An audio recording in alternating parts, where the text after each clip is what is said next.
നിങ്ങളൊരു jewellery business owner ആണെങ്കിൽ ഒരിക്കലും ഒരു ജ്വല്ലറി എക്സിബിഷൻ നടത്തരുത്. ഇത് ഞങ്ങൾ ആദ്യമായിട്ട് നടത്തിയൊരു എക്സിബിഷൻ്റെ വീഡിയോ ആണ്. ട്രിവാൻഡ്രത്തായിരുന്നു ഞങ്ങളുടെ എക്സിബിഷൻ. പുലർച്ചെ വടകരയിൽ നിന്ന് ട്രെയിൻ കയറി. ആദ്യമായിട്ടുള്ള എക്സിബിഷൻ ആയതുകൊണ്ട് തന്നെ നമുക്ക് പല ടെൻഷൻസും ഉണ്ടായിരുന്നു.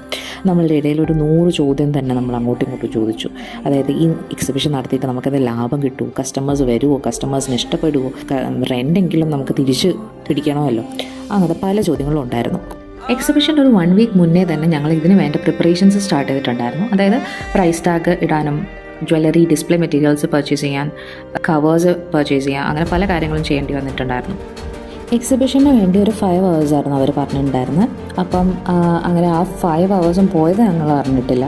അത്ര പോലെ കസ്റ്റമേഴ്സിനെ നമുക്ക് കിട്ടിയായിരുന്നു. എല്ലാവരും നല്ലൊരു ഫീഡ്ബാക്കാണ് നമ്മുടെ ജ്വല്ലറീനെ പറ്റി പറഞ്ഞത്. വീണ്ടും വീണ്ടും ഇതുപോലെ എക്സിബിഷൻസ് വയ്ക്കാൻ നമുക്ക് തോന്നും. അതുകൊണ്ടാണ് ആദ്യമേ പറഞ്ഞത് പോകരുതെന്ന്.